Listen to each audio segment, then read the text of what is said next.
I want to talk about, Rick, all the news we've been hearing about the Trump administration and the handling of the Jeffrey Epstein case and the Ghislaine Maxwell trial and all that, because of all the news coming out about there never was a list, or that maybe it was destroyed, like Freeman Pennington was saying. What are you making of all this? And Trump coming out today talking about how it's a hoax. Well, I mean, he did say hoax, but he also used some more colorful language too. I will refrain since it's your show, but I talked about it a little bit this last hour. Everybody seems to forget everything that we're now starting to understand that the CIA and the FBI were trying to do, even when the man was still just a candidate. Yeah. So the fact that, I mean, think about this for a second. They didn't expect him to win. Then he wins. Then they have 2 months from the time that they know he's won before he's sworn in.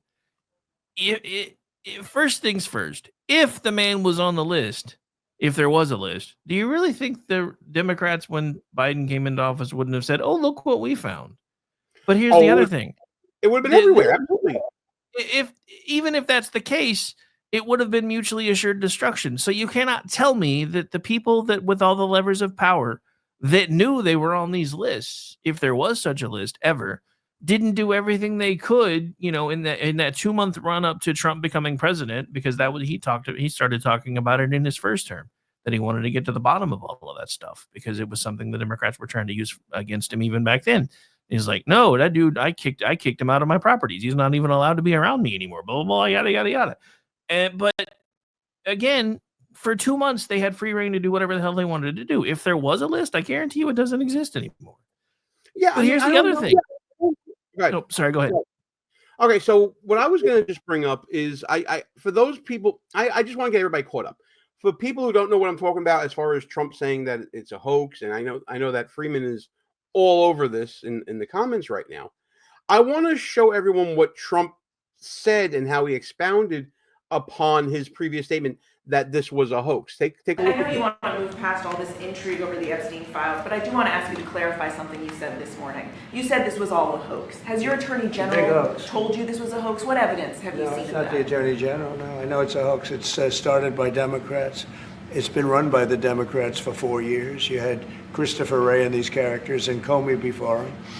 And it's a bad group. It started, actually, look at the Steele dossier that turned out to be a total hoax. The 51 agents, the so-called intelligence agents, it was a hoax. It's all been a big hoax. It's perpetrated by the Democrats. And some stupid Republicans and foolish Republicans fall into the net. And so they try and do the Democrats' work. The Democrats are good for nothing other than these hoaxes. They're bad for policy. They're bad for picking candidates that can get elected. Like in New York, we have a communist running. He may get elected too, actually, but he'll destroy the city. All right. So Trump is being Trump right here and meandering around a whole bunch of different topics, but he's not really answering what the basis is that he thinks this whole Epstein thing is a hoax. And by handling it this way, he's feeding into that Democrat narrative. I don't think that he really knows what's going on with the list other than what he's been told by the DOJ.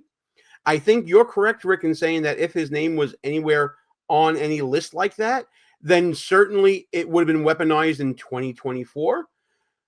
I just don't think that he's doing himself any favor here. Everyone say hello to our friends at Freedom Chat. You can check them out at freedomchat.com. Let me explain to you what this is. Freedom Chat is a messenger app built for those of you who, like me, like you, those of us who still believe in free speech and the right to privacy. The team behind Freedom Chat has launched the app in its alpha version. Now, old guy like me, alpha version, that basically means it's brand spanking new out of the box. We're ready to kick the tires and light the fires here and see what it's all about. I really want you guys to go to wherever you download your apps, whether it be for your Apple or your Android device, and download Freedom Chat. Here's why. Freedom Chat, and I've been testing it out myself, it's faster, more intuitive, and far more secure than the so-called free messenger apps out there that are really just surveillance tools. The reason why I'm so excited about Freedom Chat, folks, is that they use end-to-end encrypted messaging. This isn't something that is just like a fly-by-night app that just allows you to message whoever. Everything's encrypted. I had long conversations with people over at Freedom Chat about this. I tested it out myself. I saw it myself. It's absolutely secure. Screenshots are blocked, and your privacy, again, is respected. It is not up for sale to the highest bidder. But here's the best part.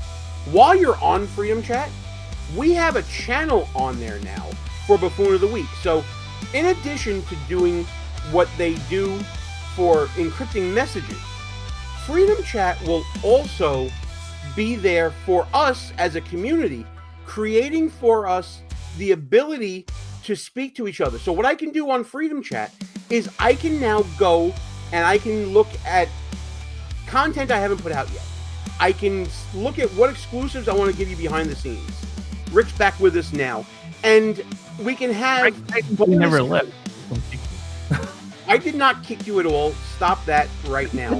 I'm telling everybody about our sponsor. You're screwing it up. Stop it. So, with Freedom Chat, we have the ability to send you exclusive content you won't see on YouTube, Rumble, or X. They'll be on our channel that you'll join. And also, I'll personally be on there as well, that you can contact me through my account, and we can talk about show ideas or anything you want to talk about. So feel free to check out Freedom Chat. Download the app. You can do it through your store or at freedomchat.com. I'm going to try to get Rick on there very soon as well. You got to get on this thing, man. It's pretty cool. Gene's got a sponsor and got to be all official and stuff now. I gotta mind my P's and my Q's now. It's crazy. He needs to change his messaging tact here, because it's not just enough to say, well, it's a hoax, because now you need to start explaining to people exactly why you think it was a hoax to begin with, not just, well, it's always been a hoax. It was a Democrat ploy, just like the Russia thing, just like the laptop. No, that's not good enough, because your own folks were saying, if we get you elected, you're going to let us know the truth about what happened with Jeffrey Epstein. Now, at some point, the media started trying to push the idea that there was some sort of a list. And I think that's where we, and some of us even doing this, kind of lost our way a little bit, because I'll admit, the people that I was getting the information from when I started talking about it, I assumed they had some idea of what they were talking about, but now it appears that maybe they did not. I think, and there's another attorney friend of mine who's pointed out, that a lot of people, when they think about the list, they're thinking about the redacted flight logs, they're thinking about this, or thinking about other pieces of information. That's not how the media portrayed it, though. It's not like the dude had a Rolodex.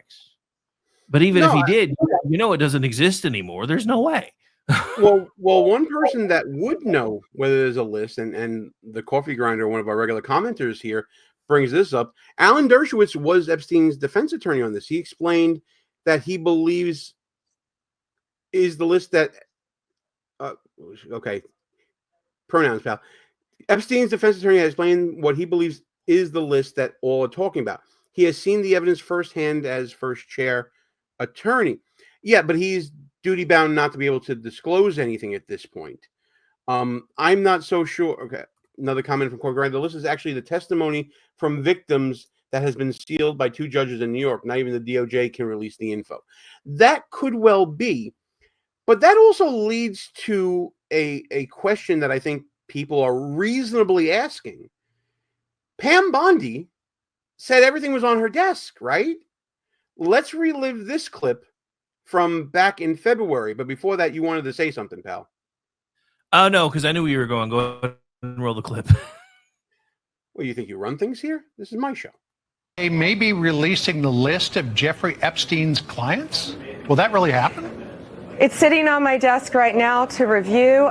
That's been a directive by President Trump. I'm reviewing that. I'm reviewing JFK files, MLK files. That's all in the process of being reviewed, because that was done at the directive of the president from all of these agencies. So have you seen anything that you said, oh my gosh? Not yet. Okay. Well, we'll check back with you. Yeah, and when we check back with it, this is what we're dealing with right now. Coffee Grinder reminds me that Alan Dershowitz is a party to a gag order in People's Republic of New York as well. Good catch there, by the way, pal. I really appreciate that. Pam Bondi saying it's on my desk, I think has been taken too literally. Yeah, I don't think that. I agree. I think it meant that this is on the top of my list to deal with, or as Karine Jean-Pierre would say, it's on top of mind, or something like that. I'm not trying to be an apologist, but because I am a lawyer, I say things like that to clients and to my bosses all the time. Yeah, it's on my desk. I'm dealing with it right now. Or, yeah, I'm well aware of that, and I'll be handling that soon. I can understand that, but she, again, not doing any favors with such a hot button topic. Well, no, I mean, and specifically, if you pay, and this is one of those things where, again, I pick up on it because words matter. If you'll notice, the reporter, Fox News, was the one who asked, do you have the Epstein list? And she said, well, it's on my desk. But if you'll notice, everything else she said was about the JFK files, this file. So I don't think she caught the part specifically about the list. I really don't think that she did, because she never separated out the two. So I think in her mind, when she heard Epstein, she was thinking the file, and that was, as far as she knew at the time, on her desk. She then figured out that there were things that the SDNY didn't turn over. So then they got that. And then apparently it's turned out that all that was a bunch of filth on a computer that can't be released anyway. And then we go back to the Dershowitz gag order that's being talked about in the chat right now. Even if these things exist, if they're being suppressed, nobody can talk about them. Like what you see so far? Go ahead and smash that thumbs up button. Also, leave us a comment and tell us what you're thinking. And don't forget to subscribe so you never miss another show. But Republicans, again, this Trump and Republicans in general did not do themselves any favors here in the way that they've been handling this. I want to go to this clip. Credit to Benny Johnson for this exclusive he had with Mike Johnson, the Speaker of the House. Before there was a procedural vote in the House that affected the Epstein list and releasing it and the controversy on that, Benny Johnson spoke with the Speaker about his position on what's going on with this Jeffrey Epstein stuff. This is sort of on the heels of something else that a lot of people are asking questions about. And because we've been lied to by our federal government for so long, I feel like there's some type of like there's a pain point, right? In the pressure cooker that gets heated up on issues like the Epstein issue, right? And obviously that's something that's taken over a lot of the online dialogue. I have a question here about it that concerns either testifying or testimony for Ghislaine Maxwell, potentially before Congress, or if you would support members like Marjorie Taylor Greene or Anna Paulina Luna on the release of subpoenaing the Epstein documents from the DOJ, whether you would support either of those. Yeah, I haven't talked to Marjorie or Anna about that specific subject, but I'm for transparency. We're intellectually consistent in this. We look, Reagan used to tell us we should trust the American people. I believe in that principle. I know President Trump does as well, and I trust him. I mean, he put together a team of his choosing, and they're doing a great job. It's a very delicate subject, but we should put everything out there and let the people decide it. I mean, the White House and the White House team are privy to facts that I don't know. I mean, this isn't my lane. I haven't been involved in that. But I agree with the sentiment that we need to put it out there. And you know, Pam Bondi, I don't know, when she originally made the statement, I think she was talking about documents, as I understood it, they were on her desk. I don't know that she was specific about a list or whatever, but she needs to come forward and explain that to everybody. I like Pam. I mean, I think she's done a good job. We need the DOJ focusing on the major priorities. So let's get this thing resolved so that they can deal with violent crime and public safety and election integrity and going after Act Blue and the things that the president is most concerned about. So this interview happened. And then later that same day, there was a vote on the floor that the Democrats put out there saying the Republicans just unanimously voted against releasing anything regarding Jeffrey Epstein. But that wasn't the whole story. That wasn't the whole story, as explained by Marjorie Taylor Greene in this clip. Something real quick. Please. So it's being reported that House Republicans unanimously voted to block the release of the Epstein files, and I want to straighten out the record right now. That is not true. If I could vote, okay, If I could vote to release the Epstein files, guys, you would have my vote. I would vote yes. Here's what just happened. It was a procedural vote, and we have these all the time. It's called a PQ. It's voting on the previous question. And if the Democrats had won the previous question, which I know sounds insane, it's one of these crazy rules in the House that are hard to understand, that means they would control the House floor.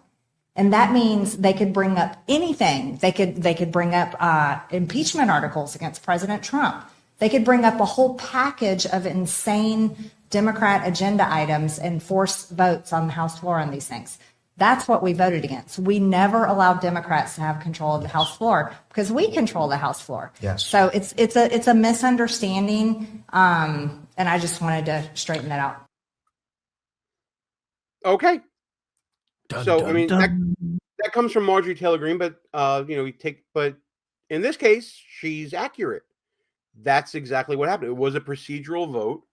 And I believe right now there is a bill that has been submitted. I think it was by, oh God, who is it by? I just lost it out of my head. From Kentucky. Well, we're waiting. Oh, Matthew? Yeah, Thomas Massey. Thank you. Woo. Brain fart, live on air.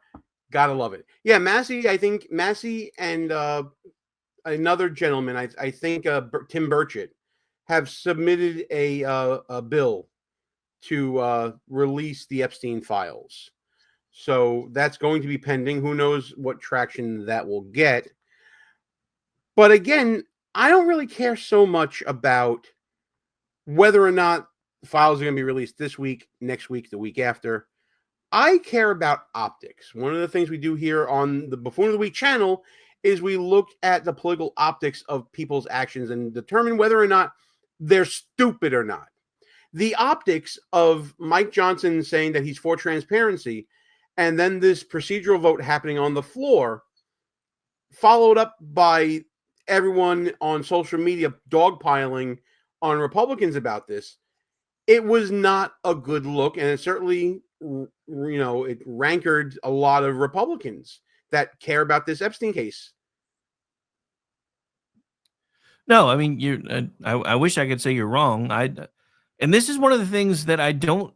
While I feel like we've gotten miles better at it as far as conservatives, I think there's still lots of room for us to use social media to our advantage. Johnson should have taken to social media as soon as all of that stuff started blowing up and been like, this is the reason why we voted against that, and explain it just as succinctly as Marjorie Taylor Greene did. I also heard something about this, and this may or may not be true, because like I said, I have been out of the loop for like a week, so I've been playing catch up for the last day and a half, getting ready to try to come back. But I also saw something about that this was attached as a rider to something else that had to do with like cryptocurrency or something anyway, that they weren't going to vote for to begin with. I don't know if that's true or not, but I saw it floating around in an article somewhere and I haven't been able to research it. But either way, I mean, the procedural vote thing is not wrong. If they had managed to get that done, then they would have had control of the House floor to bring up anything they wanted to. So, of course, the party in charge is going to say no. You know what, though? All he had to do was say, before going into that vote, put a message up on social media saying, listen, guys, they're going to try to tell you that that we're voting against releasing the Epstein files, but we're not doing that. Here's what we're doing. After all, you're the Speaker of the House. You control the agenda. You control what comes to the floor. Why not get the message out there beforehand? Why not get, the NRCC out there saying it? Why do you have to be reactionary to the movements of, if you want to call them leftists or liberals or whatever you want to call them?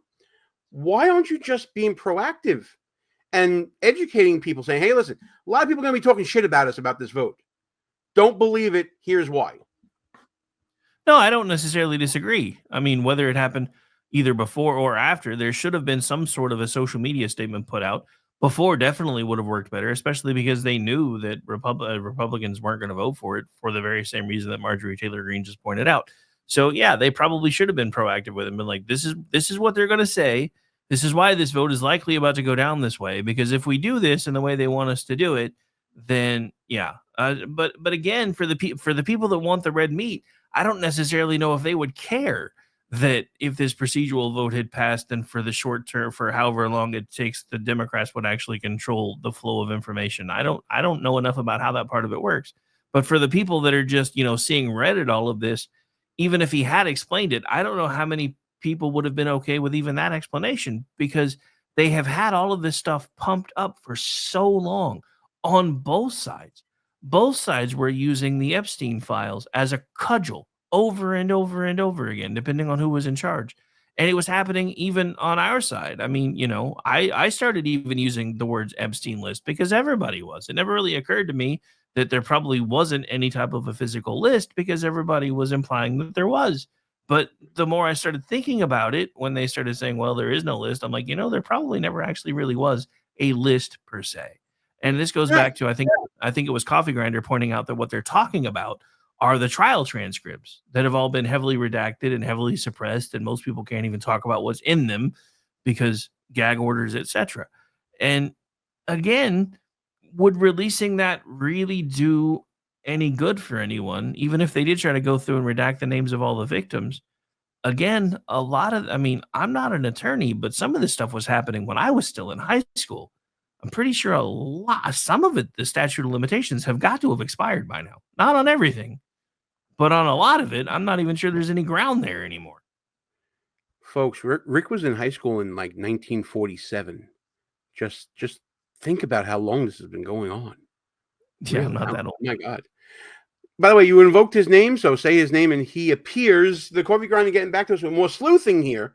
All Alan Dershowitz would say is that most of the names of being with young girls are no longer in office or have already passed.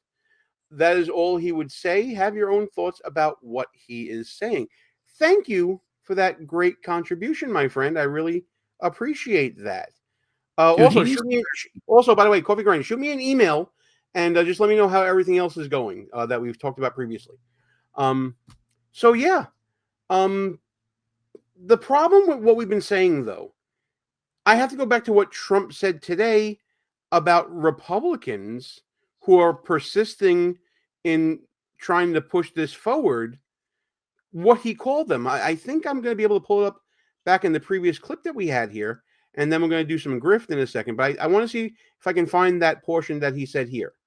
It's all been a big hoax. It's perpetrated by the Democrats, and some stupid Republicans and foolish Republicans fall into the net, and so they try and do the Democrats' work. Stupid and foolish Republicans. I wonder if people who support Trump, just everyday people, hear something like that saying that you fell into the Democrats' net. I wonder what they think about that when this was such a talking point throughout 2024 and maybe a reason why some of those people voted for Donald Trump. Well, if social media is any indication, a lot of folks are pissed. Yeah. We've been seeing it on X a lot today. How do you walk that back?